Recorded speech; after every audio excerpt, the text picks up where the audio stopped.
Welcome back to Repco Muscle Garage.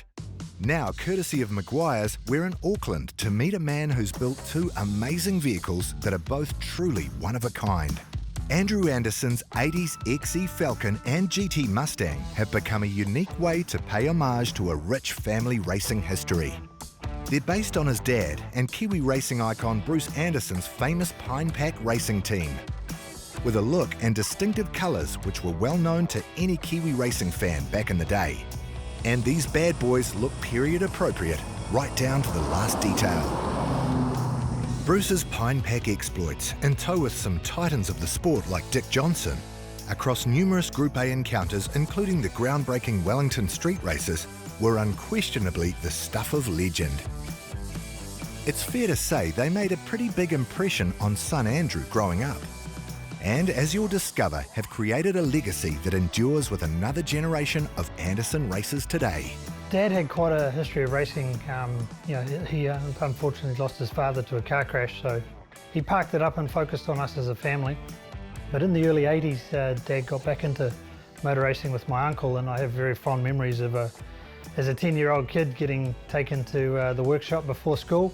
Dad was building up a race car, and it was pretty cool that he was a race car driver. So following Dad around as a young kid, I always had aspirations to get behind the wheel. Was very fortunate to get that opportunity in the 90s, and as a kid going through his teenage years following that, it was pretty special. The jewel for Andrew from those amazing race cars of yore is obviously the XE.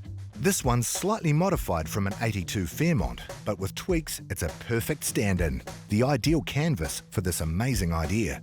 And while they've done plenty to the exterior, they've kept it light touch on the mechanicals. In the back of my mind, I always had a passion to want to own an XE Falcon. It was a car that I'd followed as a kid with my father's racing career, and it just ingrained in me. It was just something in me. I just had to have that car, so I had to do the right thing and build a replica and recreate what just was a special time in my childhood. And my goal in life was to get one in the garage, and my very kind wife, Andrea, she saw me trolling through Trade Me year after year, and then finally one year I built up the courage to say, hey, this is the car. This is the one I need. In 2015, purchase was made. It came up from Christchurch. You could see the diamond in the rough. The car's fairly standard. The Falcon, when I got it, its original spec is a 302 spec engine, but it had already been upgraded to a 351. So it's running a 351. I did put a few little extras on it. Again, contacts through motor racing, it's hard not to just tweak a little bit. So it's got a couple of niceties just to make it a little bit punchier. So we've got upgraded manifolds and carburetors, but we didn't go for the big stroker kits or anything like that. Still running the C4 automatic, and a lot of people said to me with the Falcon, oh, you got to put a 4-speed in it. And I said, it's just a cruiser. It's 292 rear end. So it just chugs along in third gear down the motorway. One thing that immediately catches the eye are the stickers. Like a full 1-to-1 scale replica model kit, Andrews recreated the look by poring over old photos and then had them painstakingly designed and applied to be period perfect. My good friend Steve Neuer, he kept on me. He said, hey, it's not a replica until the stickers are on it. So with Dad's help, we trolled through photo albums, pulled them out. Great work with my signwriter. We went through diligently, and I got a little bit of an OCD in me, and we managed to get them as close as we could. And yeah, look, it really changed the look of the car. The XE was always one that was going to happen. It was a case of when, and fortunately, planets aligned and it happened. The XE's only the beginning though, because Andrew then managed to get his hands on an 85 Ford Mustang GT. And again, it was the perfect starting point to recreate another Bruce Anderson classic. And happily, this particular Mustang also came with some nice surprises. I was due to go to America to go racing again with close friends in Texas.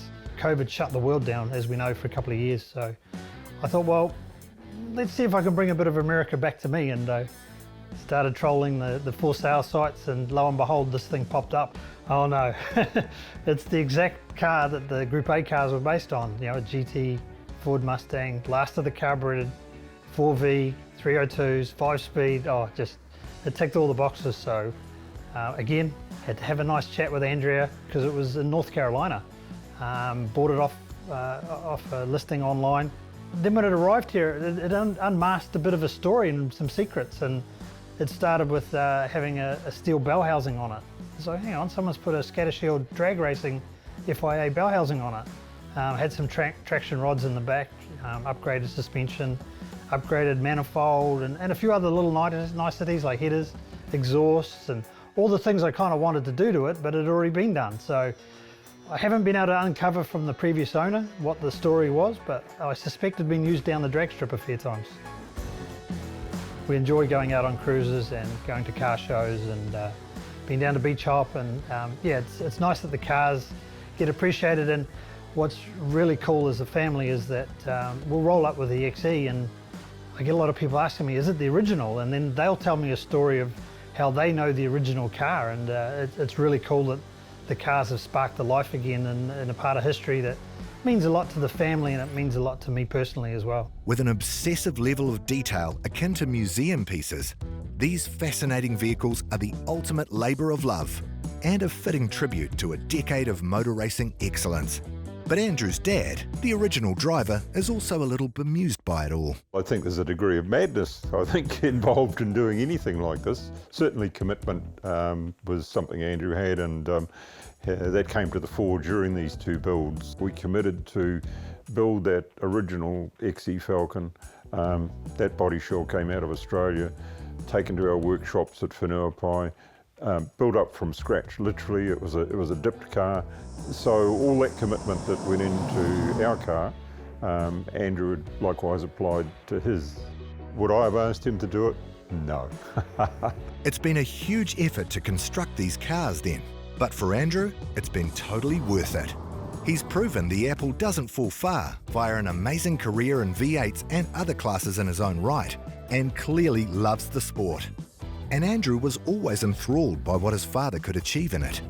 So the question isn't why, but more, why not?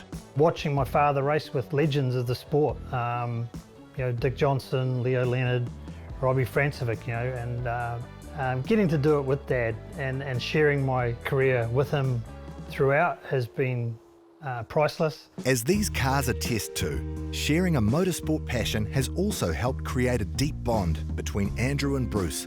It's led to some pretty special memories as Andrew was coming up under the tutelage of not just his dad, but other esteemed Pinepac colleagues as well. But as their careers intersected, it also led to a few moments of rivalry on the track too, which are equally fondly recalled. First time I let Andrew drive my '69 Mustang, that was pretty special, and that was a risk. You've got to remember that the risk taking is still going on to this day. But back then, Andrew got to sit in that '69 Mustang with, you know, over 500 horsepower even back then. That's right up there for me. Racing against Dad, it was, you knew it was Dad, and there was a couple of occasions we might have made contact, and the discussions after were pretty awkward. It was very special to race with your father on track. Recently, my youngest son Nathan and my father, all three of us got to race together in the B&H finale at Pukekohe. That's very, very special to do 3 generations. I often said that my dad didn't give me a great chance to compete against him, and that's circumstances and the time. So I made sure that Andrew, and now in turn his sons, get a chance to experience these cars. So I'm very, very proud of that.